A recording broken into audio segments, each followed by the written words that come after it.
Semester एक्झामिनेशनच्या एका रात्री study केल्याने एक्झामिनेशन ऑल क्लिअर होतं का? टॉपर्स अशा कुठल्या ट्रिक वापरतात की त्यांनी जर एक्झामिनेशनच्या एका दिवसा अगोदर जरी स्टडी केला तरी ते टॉप करतात? एका दिवसा अगोदर स्टडी करण्यासाठी सुद्धा काही स्ट्रॅटेजीज असतात का? तुम्हालाही हे आणि अशा प्रकारचे काही क्वेश्चन पडले असतात तर हा व्हिडिओ तुमच्यासाठी आहे, कारण आजच्या या व्हिडिओमध्ये आपण कम्प्लिटली डिस्कशन करणार आहोत की जर एक्झामिनेशनच्या एका दिवसा अगोदर तुम्ही स्टडी करत आहात तर तुम्ही असं काय करायला पाहिजे की जेणेकरून तुमचा ऑल क्लिअर हा रिझल्ट लागणार आहे. सो येस गाईज, सगळ्यात आधी 90% स्टुडंटचा पडणारा हा क्वेश्चन की मॅम खरंच एक्झामिनेशनच्या एका रात्री अगोदर स्टडी केल्याने ऑल क्लिअर रिझल्ट लागतो का? तर गाईज आन्सर आहे हो. तुम्ही जर एक्झामिनेशनच्या एका दिवसा अगोदर स्टडी करत आहात तर तुमचा रिझल्ट ऑल क्लिअर लागण्याचे चान्सेस भरपूर असतात. बट तिथे 50% चान्सेस असतो गाईज की तुम्ही कुठल्या सब्जेक्टला कशा प्रकारे फेस करता आहात. प्रत्येक सेमेस्टर मध्ये काही असे सब्जेक्ट असतात जे थिओरिटिकल बेस्ड असतात आणि काही असे सब्जेक्ट असतात जे कन्सेप्ट बेस्ड असतात. Okay, so theoretical based subject आहे आणि त्याला तुम्ही एका दिवसा अगोदर स्टडी करता देन इट नॉट प्रॉब्लेम. ठीक आहे, इट्स ओके, तुम्ही त्यावरती ग्रिप घेऊ शकता. थेरी पॉइंट आहे, काही पॉइंट्स एक्सप्लेन केले, तुम्ही चांगले मार्क्स घेऊन तुम्ही सब्जेक्ट क्लिअर करू शकता. बट काही कन्सेप्ट बेस्ड सब्जेक्ट असतात, प्रत्येक सेमेस्टर मध्ये 1 ते 2 असे सब्जेक्ट असतात आणि त्या सब्जेक्टला जर तुम्ही एक्झामिनेशनच्या एका दिवसा अगोदर जर स्टडी करत असणार तर बॉस तुमचा रिझल्ट इथेच फेल होतो. ठीक आहे, मग अशा वेळेस आपण काय स्ट्रॅटेजी यूज करायला पाहिजे? टॉपर्स कुठल्या प्रकारचे स्ट्रॅटेजीज यूज करतात या सगळ्या टॉपिक वरती आजचा हा कम्प्लिटली व्हिडिओ असणार आहे. सो व्हिडिओ पूर्ण बघा, कारण मी खूप काही इम्पॉर्टंट गोष्टीवरती तुमच्यासोबत डिस्कशन करणार आहे. First of all guys, me Pallavi, assistant professor, आणि तुम्ही बघताय फार्मसी विथ पल्लवी. तर गाईज, जिथे आपण आपला जे काही फार्मसी आहे त्याला आपण आपल्या मातृभाषेमध्ये म्हणजेच आपल्या मराठी भाषेमध्ये डिस्कशन करतो. तर येस गाईज, जे थेरॉटिकल सब्जेक्ट आहे त्याला अशा कुठल्या प्रकारचे आपण स्ट्रॅटेजीज यूज करायला पाहिजे की त्या स्ट्रॅटेजीज नुसार ते जो सब्जेक्ट आहे तो आपला ऑल क्लिअर येण्याचे चान्सेस आहे. तर येस गाईज, थेरॉटिकल सब्जेक्ट आहे, मग अशा वेळेस जेव्हा आपण एक्झामिनेशनच्या एका रात्री अगोदर स्टडी करतो तर जे काही थिओरिटिकल साठी इम्पॉर्टंट पॉइंट्स असतात, लाईक फार्मास्युटिक्स आहे, इंडस्ट्रियल फार्मसी आहे, हॉस्पिटल फार्मसी आहे, हे असे सब्जेक्ट्स आहेत तिथे तुम्ही थिअरी मेन्शन करता. ठीक आहे, सो मग अशा सब्जेक्टला काय करायचं आहे आपल्याला, जे इम्पॉर्टंट पॉइंट्स आहे प्रत्येक हेडिंग साठी, प्रत्येक युनिट साठी काही सब पॉइंट्स असतात. ठीक आहे, प्रत्येक नोट्स मध्ये दिलेलं असतं ते सब पॉइंट्स काय करायचे आपल्याला, फक्त तेच इनलिस्ट करायचे आहे. ठीक आहे, इनलिस्ट करायचे म्हणजे एक्झामिनेशनच्या एका रात्री अगोदर तरीही त्याची एक नोट्स प्रिपेअर करायची, एक पान घ्यायचं आहे, त्या पानामध्ये तुम्हाला जे सब पॉइंट्स आहेत, लाईक एक एक्झाम्पल घेऊया समजण्यासाठी, लाईक टॅबलेट डिफेक्ट आहे. ठीक आहे, टॅबलेट मॅन्युफॅक्चरिंग आहे, तर मग टॅबलेट डिफेक्ट जे आहे ते तुम्ही प्रॉपर एक इनलिस्ट करा की कॅपिंग आहे, लॅमिनेशन आहे, परत स्टिकिंग आहे, हे जे काही पॉइंट्स आहे तुम्ही मेन्शन करा. ठीक आहे, सगळं काही मेन्शन करू नका, कारण तुम्ही एक्झामिनेशनच्या एका दिवसा अगोदर स्टडी करतात, सो तिथे थिअरी नाही, फक्त जे बेसिक पॉइंट्स आहेत ते मेन्शन करा. आणि हे तुम्हाला कम्प्लिटली जे 5ही युनिट आहे 5ही युनिट साठी करायचं आहे. ऍड तुम्ही तुमचा स्टडी केला आहे, आता तुम्ही झोपायला जाणार आहे तर ते जे काही एक पान तुम्ही प्रिपेअर केलं आहे त्याला रिवाइज करायचे. परत दुसऱ्या दिवशी तुम्ही एक्झामिनेशनला जाता तर सकाळी तुम्हाला ते एक पान कम्प्लिटली रिवाइज करायचं आहे.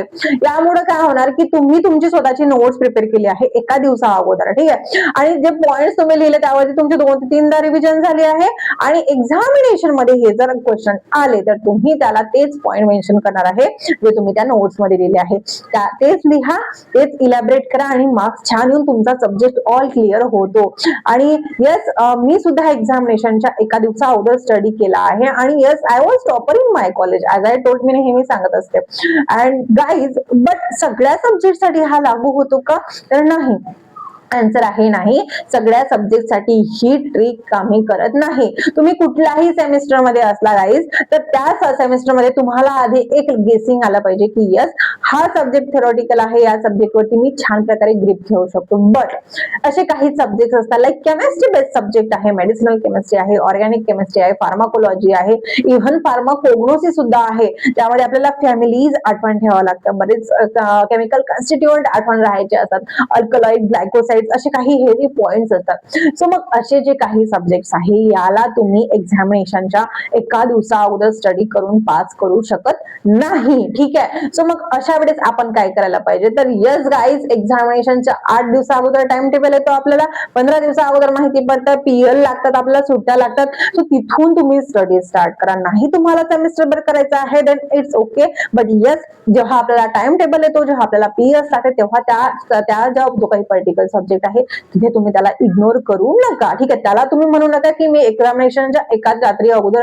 रीड करणार आणि माझा रिझल्ट ऑल क्लिअर होणार, तर असं होत नाही. ठीक आहे. मग अशा सब्जेक्टला तुम्ही आता जर काही दिवसा अगोदर जर फेस करत आहात, मग तुम्ही काय करायला पाहिजे, लाईक मेडिसिनल केमिस्ट्री आहे, त्याचं जर तुम्ही एखादं लेक्चर अटेंड केलं तर त्याला तिथेच क्विकली रिवाइज करा. ठीक आहे. एखादं क्लासिफिकेशन दिलं आहे, एखादे डिसीज सांगितलं आहे, लाईक डायुरेटिक्स आहे, सो डायुरेटिक्सचे तुम्ही जे काही मेकॅनिझम आहे तिथेच तुम्ही त्याला क्लिक करा, तिथेच त्याचे क्लासिफिकेशन लक्षात ठेवा की इस्टर क्लास आहे की अमाइड क्लास आहे, किंवा एखादा सार आहे, स्ट्रक्चरल ऍक्टिव्हिटी रिलेशनशिप, सो तिथेच तुम्हाला क्लिक करायचं आणि त्यावरती वारंवार रिव्हिजन करायची आहे.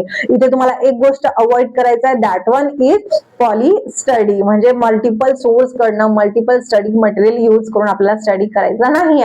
कारण काय होतं की आपण एक्झामिनेशनच्या एंडला पॅनिक मोड मध्ये असतो, मग अशा वेळेस आपल्याला जो म्हणणार की हा टॉपिक इम्पॉर्टंट आहे, हा स्टडी करा, आम्ही हा नोट्स देतो, ह्या नोट्सला रेफर करा, आणि आपण बिनधास्त काही न विचार करता त्याला स्टडी करतो.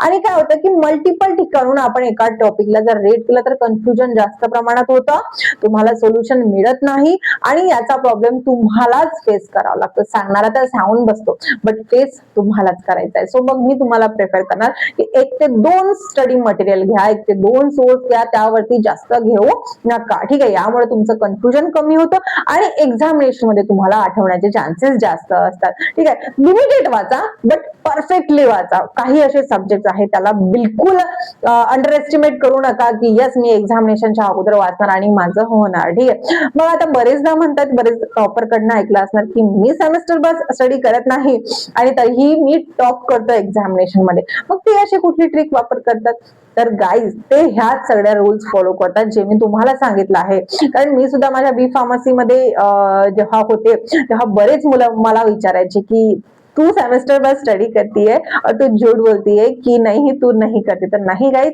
मी सेमेस्टर भर स्टडी करायचे नाही, बट यस असे काही सब्जेक्ट आहेत जे माझ्या डोक्याला ताप द्यायचे, त्याला मी सेमेस्टर भर रीड करायचे. ठीक आहे. रीड करायचे म्हणजे काही फारच घोकंपट्टी नाही, बट यस मी एखादं लेक्चर अटेंड केलं आहे तर त्यावर तिथेच क्विकली रिव्हिजन करायचे. मग त्याला परत लागेल तर हातही नाही लावायचा. ठीक आहे. एखादा क्लासिफिकेशन मला हार्ड वाटतं, त्याला तिथेच मी फिट करून घेणार. ठीक आहे. सो अशा प्रकारे एक ट्रिकी वेनी आपण स्टडी करायला पाहिजे. सो मग आपल्याला वारंवार रीड करायची गरज पडत नाही.